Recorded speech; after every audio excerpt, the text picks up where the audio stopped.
Kabanata 7, Trabaho.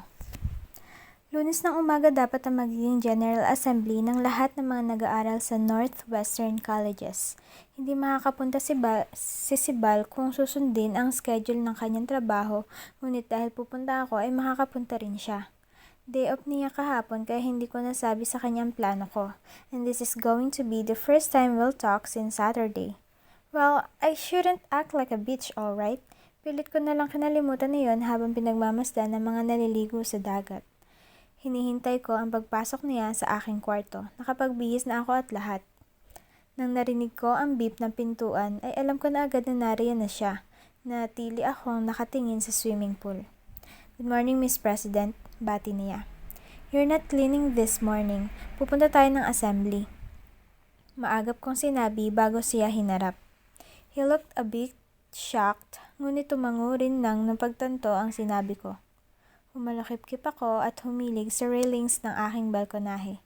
You should change, sambit ko. Kakain muna ako ng breakfast. Balik ka kapag nakapagbihis ka na para pumunta na tayo ng school. Okay, Miss President, ani Sibal. Sinunod iyon ni Sibal. Iniwan niya ako sa kwarto para makapagbihis na sa kanila. Huminga ako na malalim at muling tiningnan ang payapang dagat. Sa araw na iyon ay pinayagan kaming magbihis ng casual na damit. Wala ring pasok sa lahat ng klase dahil sa hapon ay pipili kami ng mga organisasyong sasalihan. Pagkatapos ng ilang saglit kong pagmumuni-muni ay bumaba na ako patungo sa seaside restaurant kung saan ako kakain. Si Omar ang nag-wait sa akin dahil wala si Sibal. He awkwardly put all my food on the table. Hindi ko na siya tinignan at nagsimula na ako sa paglalagay ng butter sa loaf bread. Enjoy your meal, Miss President, he said joyfully. Thanks. I did not even look at him. Mabagal ang naging pagkain ko. Palipat-lipat sa eskwelahan at trabaho ang pag-iisip ko. I only got distracted when Sibal came. Ang bilis niya ha. 30 minutos lang siya nawala para magbihis ng itim na t-shirt at dark blue jeans. Inayos niya ang buhok niya at may sinabi kay Omar. Tumango si Omar at tumingin sa akin. Kitang-kita ang panga ni Sibal noong nakagilid ang mukha niya dahil sa pag-usap kay Omar. When he turned to me, nag-iwas agad ako ng tingin. Bakit ba hindi ko kayang tumitig sa kanya pabalik? Uminom ako ng tubig bilang pagtatapos ng aking pagkain. Tumayo siya, 3 lamesa ang layo sa akin para magbantay. I checked my phone first. I saw messages from my friends in Manila. I text them every day but I don't reply right away because I'm a bit busy. But right now, I feel like I have time. Bronson, when are you going to Manila? Papa mo lang at si Kael ang naroon noong bumisita kami ni Brenna at Sisi. Me, I'm not sure yet. Nag-aaral ako rito sa isla. From Brenna, trying to clear my schedule. Are you always free? Me, I will clear my schedule once you've set the dates. Nag-aaral ako kaya hindi ako free ng ilang oras sa weekdays. Pagkatapos noon ay tumayo na ako para makaalis na kami ni Sibal. Without looking at him, nilagpasan ko siya at inutusan. Alis na tayo, sambit ko. Nilagpasan ko ang bawat empleyadong yumuyo ko at mabati tuwing dumadaan ako. I tried to smile at them, but I feel like my smile isn't genuine. Take care, Miss President, sabi ni Mrs. Gores na naroon sa tanggapan, nakangiti. Thank you, sabi ko at diretso pa rin ang paglabas. Nakaabang na si Ryan sa pintuan ng sasakyan. Tinanguan ko siya at pumasok na sa loob. Nagulat ako na si Sibal na ang nagsarado nun. Nagtama ang mga mata namin. Napaka-misteryoso ng mga ito. Nang may sinabing biro si Ryan sa kanya ay tumawa siya at pinatulan ng biro. Sinarado niya ang pinto kaya di ko narinig ang pinag-uusapan. His eyes smiled as he talked. Umikot siya at nagulat ako nang diretso niya ako natitigan sa loob kahit natintad naman ang buong sasakyan. Pinili ko ang ulo ko at muling taas noong umupo nang binuksan niya na ang driver's seat. Umupo siya roon at pinaandar na ang sasakyan. Sumulyap siya sa akin sa rear view mirror at nagkunwari agad ako na tumitingin sa tanawin sa gilid. Wala nagsalita sa amin sa buong biyahe. That's fine. I don't need to talk to him anyway. I just want to go to school, that's all. Pinarada niya ang sasakyan sa loob ng paaralan. Maingay na sa gymnasium at mukhang lahat ng estudyante ay naroon. Sa field naman ay may mga maliliit na tent na mga organizations. Doon yata pipili kung saan mo gustong sumali. We are not required to join, but of course, it's a plus if we will. Lumabas kami ni Sibal sa sasakyan. Mainit kaya nagpasilong ako sa mga puno ng akasya sa gilid ng pathway. Sumunod si Sibal sa akin. Sinabit ko ang aking bag sa aking braso at nagsimula na maglakad patungo sa gymnasium. Ang mga lalaki nakakasalubong namin ay panay ang tingin sa akin. Nagtutulakan pa sila at nagtatawanan. Umiling na lamang ako at nagpatuloy sa paglalakad. Percival, pakilala mo naman ako, sabi noong isang maitim at matangkad na lalaki sa isa pang grupo. Hindi ko alam kung anong sinanyas na naman ni Sibal at tumigil sila sa pagsasalita. Palapit na kami sa gymnasium nang napansin ko ang sobrang dami ng tao. May mga hotdog balloons pang dala ang mga tao habang nagpapalakpakan. Pinapakilala yata ang bawat course. Akyat na ako sa mga bleachers ngunit masyadong masikip. Pumagit na agad si Sibal para mas madali ang aking pagpasok.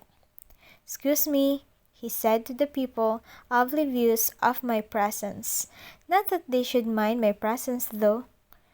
"Daan na, Miss President." Tumango ako at lumapit sa kanya para hindi ako maipit sa mga tao. He tried that several times sa lahat ng may masisikip na daanan at tuwing nangyayari ay tumatama ako sa kanyang dibdib. "May dadaan, padaanin muna," ani Sibal nang may isang lalaking nagpumilit na makidaan kahit na sobrang sikip na. Pumikit ako na mariin at tumama muli sa dibdib ni Sibal. Hinawakan niya ang aking balikat at bahagya niyang tinulak ang lalaking umipit sa akin. "Dadaan ako, Sibal," sabi nung lalaki. "Maghintay ka, gago," ani Sibal sa tonong mukhang may pag-away. "Sibal, tama na. Let's just go." Hinila ko ang t-shirt niya para makaalis na roon. Masyadong mainit ang mga ulo ng mga tao dahil sa sikip. Nilingon ko siya to make sure that he really did follow me. He did, but the anger in his expression is still lingering. Bakit pa kasi ang layo ng business? And, oh my God, where are the engineering people? Parang nabasa ng Master of Ceremonies ang gusto ko malaman nang tinawag niya ang College of Engineering. Tumayo ang lahat ng nasa bleachers kung nasaan kami at pinagayway ang kulay pulang hotdog balloons. Napapikit ako sa sobrang ingay ng mga lalaki na cheer para sa kanilang kurso. Hinawakan ni Sibal ang aking balikat at agad na inalis doon. "Katabi lang ng business ng engineering, Miss President," ani Sibal. Tumango ako.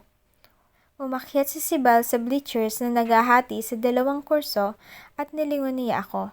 Nagdadalawang isip pa ako sa pag-akyat dahil sa dami ng tao ngunit naglahad siya ng kamay sa akin.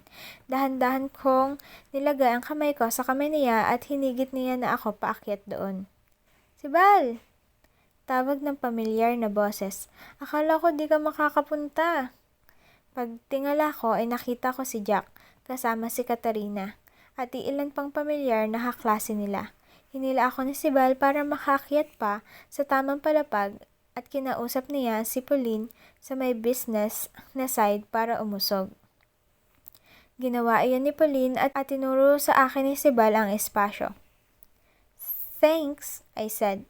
May binulong si Sibal kay Katarina. Tumango si Katarina at tumingin sa akin. Binaling ko agad sa iba ang aking tingin. "Ang ganda mo, Snow," sabi ni Pauline. "Thank you," sagot ko. Nang tinawag ang College of Business, ay tumayo kami at nag-cheer na rin. Noong huminahon ay bigla akong pinakilala ni Pauline sa kanyang mga kaibigang freshman din ng business. "Pamangkin ka ni Maria Emilia?" tanong noong matangkad na babaeng katabi ni Pauline. Oo, sagot ni Pauline sa kanya. "Nga pala, anong ibig sabihin noong Sir Tuy Eligas sa emblem ng pamilya ninyo?" Nagulat ako sa tanong niya. It's on our gates, on the coast sill, and almost all of our properties." Curious lang ako, gustong-gusto ko ang pamilya mo. Alam mo bang sabi ng papa ko na sobrang powerful daw ng pamilya ninyo sa buong isla na mahirap daw kung maagrabyado? I smiled. I am not sure if people are just too insensitive. They are asking below the belt questions. That should be prohibited. Or is it just me? People are curious because our family is quite famous on this island. Siyempre ay magtatanong sila, hindi ba? Normal lamang iyon. Above all elegance, sinagot ko ang tanong niya. Her mouth is now shaped like a big O. Oo nga no, kaya si Maria Emilia sobrang elegante. Ang alam ko noon may nakalaban siya, wala na raw tumanggap na kahit anong establishmento doon sa nakalaban niya dahil masyado nilang gusto ang mga Galvez para tanggapin ang kaaway. Totoo ba iyon? My God, I don't know. Abay, malay ko ba sa mga sangkatutak na nakalaban ni Tita Marem? Hindi ko na alam kung sino-sino iyon, basta ang alam ko ay marami. I'll ask her about that, sagot ko. Huy, wag naman. Baka mamaya isipin ni Madam Maria Emilia na ang tsismosa namin. Tumawa si Pauline. Ngumiti lamang ako at nakinig sa sinasabi ng Master of Ceremonies. Snow, Snow, tawag ni Jack sa kalagitnaan ng ingay. Nilingon ko siya. Naabutan ko nag-uusap si Sibal at Katarina. Tumigil si Sibal sa pagsasalita nang lumingon ako. Niyugyug naman ni Katarina ang braso ni Sibal na tila ba'y pinipilit pang magkwento. My eyebrow shot up. Later, tatapusin natin ang report. Ayos lang ba? Kaya lang naiwan ko ang laptop sa bahay. Sa bahay na lang tayo gagawa kung ganun. Okay, sabi ko. Good. Ani Jack at nilingon na ang nasa gilid niya si Ruben para ibalita iyon. Sibal? Sabi ko, sabay tingin na lamang sa nag-speech sa harap. Inuuhaw ako. Anong gusto mo, Miss President? Bumili ka ng tubig sa labas, please. Malamig o hindi? Tanong niya. Malamig, sabi ko. Tumango siya at walang pag-aalinlangang umalis. Nagkatinginan kami ni Katarina. I didn't smile at her though. She didn't smile at me too. In fact, all I can see is her indifference towards me. Saan pupunta si Sibal? She asked me. Her lips curving as she speaks. Without makeup, her skin glowed and her eyebrow is naturally shaped. Ang mahaba at maitim niyang buhok ay sumasayaw sa bawat paggalaw niya. Bumili ng tubig, inuuhaw ako, sabi ko. Nako, sana sinabi niya, sasama na lang sana ako. Humalukip-kip ako at iniwas na ang tingin sa kanya. Buti nga hindi sinabi. Kinalabit ako bigla ni Pauline. Umabas siyang may ibubulong dahilan kung bakit ako lumapit. Bodyguard mo si Kuya Sibal? Ang swerte mo. Umismid ako. It should be the other way around. Siya ang swerte. Tumawa si Pauline at tumango. Sumang-ayon naman sa sinabi ko. I like her na. Ngumiti ako sa kanya. Oo nga naman, pero kasi ang dami talaga nagkakagusto sa kanya kahit sa batch namin. Siyempre, ayos din naman si Jackson, kaso napaka-playboy. Si Kuya Sibal kasi, hindi. Kaya gustong-gusto namin. Unang kita ko pa lang kay Jack, alam ko na talaga may ugali siyang ganon. Ang gwapo niya, no? Pakiramdam ko mag-aartista iyan pag may nakadiskubre. Ani Pauline. Sino tinutukoy mo? Nagkunwari akong hindi naintindihan ang sinabi niya. Si Kuya Sibal, may lahi ang banyaga. Aniya, sino? This time, it's true. I'm not sure who she's talking about. Si Kuya Sibal, ang mga Riego. Aniya, ang alam ko, British yata ang lolo niya. Tumikim siya at nginuso ang nakita. Nang nakita kong parating na si Sibal dala ang ni-request ko, ay tumigil na kami sa pag-uusap. He handed me the cold bottle of mineral water. Inuhaw din ako, Katarina told Sibal. Pinuksan ko ang bote ng tubig ko at ininuman na iyon. Huwag mo sabihin nga alis muli si Sibal kasama si Katarina para bumili ng tubig niya. Jack, samahan mo si Katarina. Ani Sibal. Ikaw na kuya, nag-uusap pa kami ni Polly. Ani Jack. I thought we're allies, Jack. Jack should go with Katarina, for God's sake. Ikaw na lang muna ang bumili, Katarina. Hindi ko pwedeng iwan si Snow, sabi ni Sibal. Humalakip-kip ako at nagkunwaring hindi yun naririnig. Sige, mamaya na lang pagkatapos nito. Umirap na lamang ako sa kawalan. 3 pasakit na oras ang inubos namin sa mainit na gymnasium bago natapos ang General Assembly. Magla-lunch muna kami bago mamimili ng sariling organization. Uuwi ba tayo sa resort, Miss President, o dito kakakain? Si Bal ask. Dito na lang, sabi ko sabay paypay sa sarili. It's so hot and my sweat is freaking dripping. Sinikop ko ang buhok ko at nilagay sa kabilang balikat para mahanginan ang aking leeg. Napatingin ako kay si Bal na ngayon ay nakatingin sa aking leeg. He licked his lower lip and... May pamaypay ka ba? He asked. Wala akong dala. Bibili ako sa labas pagkatapos nito. Tumango ako. I tried so hard not to seem too affected. Pagkatapos ng assembly ay pumunta na kami sa cafeteria. Of course, people flocked to the only place where we could eat. Luckily, Jack found a table for us. Nawala si Sibal. Napansin ko ang paglingalinga ni Katarina. Siguro ay para hanapin ito. Hindi na ako nakisali sa paghahanap. Umupo na lamang ako sa nilahad na upuan ni Jack. Nasaan si Sibal, Jack? Tanong ni Katarina. Inayos ko ang buhok ko at tiningnan na ang mga ulam na nakadisplay sa counter. What should I eat? Some local food? Saan ka galing? Malambing na sabi ni Katarina. Sibal's probably here. Umupo agad siya sa aking tabi at nilapag ang pamaypay sa lamesa. Thanks, sabi ko at binuksan na ang pamaypay. Bumili lang ako ng pamaypay, Katarina. Bumili na kayo ng pagkain. Huli na kami ni Snow, ani Sibal. Bahagya ako natigilan sa sinabi ni Sibal.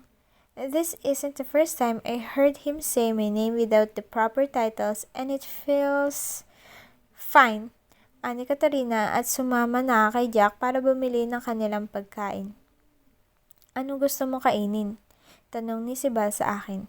I don't know much about the food here but I can eat vegetables, sabi ko. Kanin? Tanong niya. Yes, and juice. Kinuha ko ang aking wallet para bumunot ng cash, pero bago ko pa magawa iyon ay tumayo na si Sibal. You forgot my money, Sibal, sambit ko sa isang natatawan tono. Umiling lamang siya at dumiretso na sa counter. Natulala ako habang ang malutong na 500 ay nasa ere pa. Ipinakibit-balikat ko na lamang iyon. Siguro mura lang pagkain dito kaya ayos lang. Naunang nakabalik si Jack, Ruben at si Katarina. Kahit na nakabalik na itong si Katarina ay halos mabali pa rin ang leeg niya sa kakatingin kung nasaan si Sibal. Nagpatuloy lang ako sa pagpapaypay sa sarili hanggang sa dumating si Sibal kasama ang mga pagkain namin. 2 ang ulam na naroon, isang ginisang string beans at isang adobong baboy. May orange juice silang nilapag para sa akin at tubig na rin. I waited till he's done putting all the necessary things on our table. Umupo siya at nilapag ang tray sa katabing lalagyanan. Kumain na tayo, Miss President, he said. Thanks. I smiled and tried their food. Snack lamang ang nakain ko sa cafeteria. Ngayon lang ako kakain ng ganito at hindi naman masama. Ayun nga lang, mainit pa rin talaga. Tumutulo ang pawis ko. Hindi ko alam kung susubo ba ako o papaypayan ng sarili. Sa kalagitnaan na pagkain ni Sibal ay tumingin siya at kinuha ang pamaypay ko. Nagkatinginan kami ni Jack. Nakita ko ang ngisi at pag-iling niya. Nilipat niya ang tingin kay Katarina na ngayon ay mukhang hindi na natutuwa sa ginagawa ng katabi niya. Pinaypayan ako ni Sibal habang kumakain. Ang init, sabi ko sabay pahid sa pawis ko sa aking leeg. Sinikop ni Sibal ang aking buhok at nilagay niya iyon sa kabilang balikat ko. Natigil talaga ako sa pagkain dahil sa paninitig sa kanya habang ginagawa iyon. He seems very passionate about keeping me cool. Kumain ka muna, sabi ko. Ayos lang, aniya. Hinayaan ko siya sa kanyang ginagawa. Sumulya pa ako sa ilang nakatingin. Alam ko agad na hindi iyon palalagpasin ng mga taong nakakilala sa kanya. I'm done, I finally said after finishing half of the rice he gave me. Hindi pa. Ani si Bal sabay tingin sa pagkain ko. I don't eat too much rice, si Bal, sabi ko. Sayang naman, busog ka na noon? Yes, kung gusto mo, ikaw na ang umubos, sabi ko. Tinitigan niya ako. Gumiti ako at kinuha ang plato ko. Nilagay ko sa kanya ang tirang kanin ko. That's not dirty. Give me the fan, sabi ko. Okay. Humilig ako sa aking upuan at tinanggap na ang pamaypay. This time, as he eats, I fanned him too. Habang umiinom ng soft drink si Katarina ay panay ang tingin niya sa amin. Pagkatapos kumain ni si Bal ay tumuwid siya sa pagkakaupo. I noticed how red his lips are. Nilingon niya ako at naglahad siya ng kamay sa akin. Ano? I asked happily. Fuck, I don't even know why I'm so happy. Ako na sa pamaypay, aniya. Binigay ko sa kanya ang hawak kong pamaypay at siya naman ngayon ang nagpaypay sa akin. He fanned himself too, and then he turned it to me. Mainit pa rin ba? Tanong niya. Hindi na masyado, I smiled. Nanatili muna kami roon sa cafeteria hanggang sa nag-alauna. Doon pa lang kasi magbubukas ang mga tent. Tiningnan namin ang bawat organization. Maayos naman, kaya lang ay tingin ko'y mas lalo lamang ako magiging busy kung sasali pa ako. Sasali ka? I asked si Bal. Umiling siya. May organization na kami sa engineering. Yun lang ang pagkakaabalahan ko. Hindi na ako sasali sa kahit ano. I'm not a regular student anyway. Not a regular first year, that is. Hinintay namin matapos si Jack at ang ilan pang kaibigan niya. Si Katarina ay sumama sa amin habang nagpapasilong kami sa ilalim ng puno ng akasya. Mabuti at hindi naman nagtagal si Jack at ang mga kagrupo namin. 2:00 nang natapos sila. Aalis na tayo? Tanong ni Jack. Tumango ako at tumayo. I brought our expedition. Sumakay na lang kayo roon. Ayos! Nilingon ni Jack si Ruben at ang dalawa niyang babae. Uuwi na kayo? Katarina asked. Oo, may group study sila. Ani si Bal. Sasama na lang ako. Nagtiimbagang ako. And she'll come with us on my car, huh? Fine. Let's go, sabi ko at nauna nang maglakad paalis doon. Sumunod sila sa akin. Sa gilid ko ay si Bal ulit. Sinamantala ko ang pagkakataong iyon para sabihin sa kanya sa front seat ako sasakay. Pwedeng si Jack ang sa front seat, Miss President. Baka hindi pwede ang hinihingi mo. Labag sa gustong mangyari ni Mrs. Agdipa. Si Bal, ako ang nag-utos niyan. Ayos lang, sabi ko. Lumapit agad ako sa front seat. Binuksan ko iyon at sumakay na roon. Pinagbuksan ni si Bal ang mga sasakay sa likod. Wow, ang ganda pala ng loob nitong expedition, sabi ng isa sa mga babae ni Jack. Usog, Katarina, ani Jack dahil siya'y pumagitna. Sandali lang, Jack, aniya. Sigurado kang ayos ka dyan? Tanong ni si Bal nang nakaupo na siya sa driver's seat. Yes. Then I took my phone out. I realized that he should be out the resort now. It's past 2 in the afternoon. I'll call Kuya Lando to pick me up later from your house. Out ka na pala ngayon, sabi ko. Ayos lang. Ako na ang maghahatid sa'yo pa uwi. Nilingon ko siya. Nakatingin siya sa likod bago pinaandar ang sasakyan. Mamaya pa kami matatapos. Tapos na ang shift mo, sabi ko. I don't want you to compromise just because I'm studying on your house, Bal. Napatingin siya sa akin. Hindi naman mahirap na ihatid ka pabalik sa resort, Miss President. Trabaho ko rin iyon, kaya huwag ka mag-alala. Hindi ko alam kung bakit natahimik ako sa sinabi niya. Right. Like it's his duty to give me food, water, and everything that I need.